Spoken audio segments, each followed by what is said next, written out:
Hello friends, అందరికీ నమస్కారం. ఈరోజు మనం ఒక చిన్న కానీ చాలా ముఖ్యమైన విషయం గురించి మాట్లాడుకుందాం. కొంతమంది చాలా కష్టపడి పనిచేస్తారు, కాని వాళ్ల జీవితంలో ఎందుకు పెద్దగా ముందుకు వెళ్ళలేకపోతున్నారు? ఈ ప్రశ్నకు సమాధానం వెతుకుతూ ఈరోజు మనం ఒక చిన్న ప్రయాణం చేద్దాం, సరేనా? మనందరి మనసులో ఎప్పుడో ఒకప్పుడు ఈ ప్రశ్న వస్తుంది కదండి. మన చుట్టూ చూస్తే ఉదయం నుంచి రాత్రి వరకు ఎంతో కష్టపడేవాళ్లు కనిపిస్తారు, కాని వాళ్ళ జీవితంలో పెద్దగా మార్పు ఏమీ ఉండదు. ఇదొక కామన్ ప్రాబ్లం. మరి ఈరోజు దీని వెనుక ఉన్న అసలు కారణమేంటో కలిసి తెలుసుకుందాం. అవునండి, దీన్నే హిడెన్ బిజినెస్ ట్రాప్ అంటారన్నమాట. అంటే మనకు తెలియకుండానే మనం ఒక ఉచ్చులో ఇరుక్కుపోతాం. ఇదెలా ఉంటుందంటే, మనం ఒక రద్దీ బస్సులో కూర్చుని బస్సు కదులుతోందని అనుకుంటాం, కాని అది అసలు కదలదు. అలాగే మనం చాలా కష్టపడతాం, కాని ముందుకు మాత్రం వెళ్దాం. సరే ఫ్రెండ్స్, మరి ఈరోజు మన ప్రయాణం ఎలా ఉండబోతుందో చూద్దామా? మొదట ఆ ఉచ్చు ఏంటో తెలుసుకుంటాం. తర్వాత దాన్నుండి బయటపడటానికి ఒక కొత్త దారిని చూస్తాం. కొన్ని సరదా కథలు వింటాం. చివరగా మన సొంత దారిని ఎలా కనుక్కోవాలో నేర్చుకుంటాం. ఇదొక చిన్న రోడ్ మ్యాప్ లాంటిదన్నమాట. ఓకే, ఇప్పుడు మనం మొదటి విభాగానికి వచ్చాం. ఈ ఉచ్చులో ఉన్నప్పుడు మనకు ఎలా అనిపిస్తుందో తెలుసా? మనం చాలా బిజీగా ఉంటాం, ఎంతో పని చేస్తాం, కాని లాభం మాత్రం చాలా తక్కువగా ఉంటుంది. ఈ పరిస్థితి గురించి కొంచెం వివరంగా చూద్దాం. ఇది చూడండి, చాలా బిజినెస్లు ఎంతో కష్టపడతాయి, కాని లాభాలు మాత్రం రావు. బతుకుతాయి అంతే, కాని పెద్దగా ఎదగవు. దీనికి కారణమేంటో తెలుసా? కాంపిటీషన్, అంటే పోటీ. ఒక్కసారి ఊహించుకోండి, ఒకే వీధిలో 10 టీ కొట్లున్నాయి, అన్నీ ఒకే రకమైన టీ అమ్ముతున్నాయి. అప్పుడేమవుతుంది? అందరూ ధరలు తగ్గించేస్తారు. చివరికి లాభమనేది మాయమైపోతుంది. కష్టం మిగులుతుంది, కాని డబ్బులు రావు. సరే, మరి ఈ ఉచ్చులోంచి బయటపడాలంటే ఏం చేయాలి? మన ఆలోచించే పద్ధతిని మార్చుకోవాలి. పాత చిరిగిపోయిన మ్యాప్ని పక్కన పడేసి ఒక కొత్త సీక్రెట్ దారి వెతకాలన్నమాట. మరా కొత్త దారేంటో ఇప్పుడు చూద్దాం. ఈ టేబుల్ చూడండి. పాత ఆలోచన ఎలా ఉంటుందంటే, అందరూ ఒకే పరీక్ష రాసి ఫస్ట్ ర్యాంక్ కోసం కొట్టుకోవడం లాంటిదే. కాని కొత్త ఆలోచన ఏంటంటే, అసలు మనమే ఒక కొత్త సబ్జెక్ట్ను కనిపెట్టడం. అప్పుడు అందులో మనమే ఎక్స్పర్ట్. మనకు పోటీనే ఉండదు.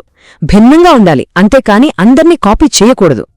ఇప్పుడు మనం అసలు విషయానికొచ్చాం. మోనోపలీ అంటే ఏకఛత్రాధిపత్యం. అమ్మో, ఈ పదం వినగానే మనకు కొంచెం భయంగా అనిపిస్తుంది కదా. కాని ఇక్కడ దీని అర్థం అది కాదు. ఇక్కడ మోనోపలీ అంటే వేరే ఎవరూ ఇవ్వలేని ఒక స్పెషల్ వస్తువును లేదా సేవను మనం సృష్టించడం. అదొక అందమైన విషయం. ఒక్కసారి ఈ వాక్యం వినండి, ఇది చాలా పవర్ఫుల్. పెట్టుబడిదారీ విధానం పోటీ ద్వారా కాదు, ఏకఛత్రాధిపత్యం ద్వారా విజయం సాధిస్తుంది. వినడానికి ఆశ్చర్యంగా ఉన్న సక్సెస్కి ఇదే అసలైన సీక్రెట్.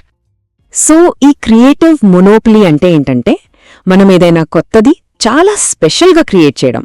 అది ఎంత బాగుండాలంటే దానికసలు పోటీనే ఉండకూడదు. ఇది ఇన్నోవేషన్ ద్వారా వస్తుంది, ఇతరులను బెదిరించడం వల్ల కాదు. సింపుల్గా చెప్పాలంటే విలన్లా కాదు, హీరోలా యునీక్గా ఉండటం. సరే ఫ్రెండ్స్, థియరీ బాగానే ఉంది కదా. ఇప్పుడు కొన్ని సరదా కథలు, మనకు తెలిసిన ఉదాహరణలతో దీన్ని ఇంకా బాగా అర్థం చేసుకున్నాం. ఈ కథ వినండి. ఒక వీధిలో 10 టీ దుకాణాలున్నాయి. లాభాలు చాలా తక్కువ. అందులో ఒకతను ఏం చేశాడంటే, తన టీలో కొంచెం అల్లం, యాలకులు కలిపి స్పెషల్ టీ అని అమ్మడం మొదలుపెట్టాడు. అంతే, జనాలకది భలే నచ్చేసింది. ఎక్కువ డబ్బులిచ్చి మరీ కొంటున్నారు. ఇప్పుడు ఆ వీధిలో ఆ అల్లం టీకి అతనొక్కడే కింగ్. అదే అతని చిన్న సంతోషకరమైన మోనోపలీ. ఇది మనందరి కథలాగే ఉంటుంది. ఆశ అందర్లాగే అవే సబ్జెక్టులు చదివింది, వేల మందితో పోటీపడాలి. కాని రాహులేం చేసేదంటే, అందరూ చదివేవి కాకుండా ఒకే ఒక్క స్కిల్ మీద ఫోకస్ పెట్టి అందులో మాస్టర్ అయ్యాడు. ఇప్పుడు చెప్పండి, ఎవరికి జాబ్ ఈజీగా వస్తుంది? ఖచ్చితంగా రాహుల్కే, ఎందుకంటే అతను చాలా యునీక్. ఈ చార్ట్ చూడండి. ఎయిర్లైన్స్ ఎంత పెద్ద బిజినెస్, కానీ ఎంత పోటీ. అందుకే వాళ్ళకొచ్చే లాభం చాలా తక్కువ. అదే గూగుల్ చూడండి, సర్చ్లో దానికి పోటీనే లేదు, అందుకే వాళ్ల లాభం అంత ఎక్కువ. అంటే మనం ఏదైనా క్రియేట్ చేస్తే సరిపోదు, దాని విలువ మన దగ్గరే ఉండేలా చూసుకోవాలి. సరే, ఇదంతా విన్నాక మన దారి మనం ఎలా కనుక్కోవాలి అనిపిస్తుంది కదా. దీనికోసం మీకోసం ఒక చిన్న హోంవర్క్ ఇస్తాను, ఒక టీచర్లాగా అన్నమాట. మొదటి ప్రశ్న, మిమ్మల్ని మీరు అడుక్కోండి, నేను అందరితో పోటీ పడుతున్నానా, లేక ఏదైనా కొత్తది నాకంటూ ప్రత్యేకంగా ఏదైనా చేస్తున్నానా? ఒక్క క్షణం ఆలోచించండి. రెండో ప్రశ్న, నాలో ఉన్న స్పెషల్ టాలెంట్కి నేను తక్కువ విలువ ఇస్తున్నానా? నా దగ్గరున్న ఒక యునీక్ ఐడియాను నేను సరిగ్గా వాడుకోవట్లేదా? ఒక్కసారి ఆలోచించండి. ఇక మూడో ప్రశ్న, నేను ఏ చిన్న మార్కెట్లో కింగ్ అవ్వగలను? మార్కెట్ అంటే ఏదో పెద్దది కాదు. మీ క్లాస్లో ఒక సబ్జెక్ట్లో మీరే టాపర్ అవ్వడం, మీ ఆఫీస్లో ఒక పనికి మీరే బెస్ట్ అనిపించుకోవడం, అది కూడా ఒక మార్కెట్ను స్వంతం చేసుకోవడమే. చివరగా ఒక సింపుల్ యాక్షన్ టిప్, ఇది చాలా పవర్ఫుల్. ఈ కార్యక్రమం అయ్యాక తప్పకుండా ట్రై చేయండి. మీరు ఎవరితో అయితే పోటీ పడుతున్నారో ఒక 3 పేర్లు రాయండి. ఇప్పుడు ఒక మ్యాజికల్ క్వశ్చన్ అడగండి. వాళ్ళు ఇవ్వలేనిది నేను ఏమి ఇవ్వగలను? ఈ ప్రశ్నకు సమాధానం వెతకండి.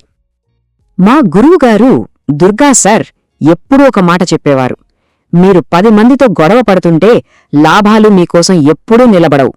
ఎంత మంచి మాట కదండి! పోటీని ఆపి క్రియేట్ చేయడం మొదలుపెట్టండి.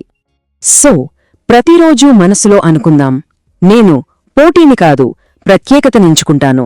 గుర్తుంచుకోండి మిత్రులారా, రోజూ నేర్చుకునే చిన్న విషయమే ఒకరోజు మనల్ని పెద్ద విజేతగా నిలబెడుతుంది. అంతా మంచే జరగాలి.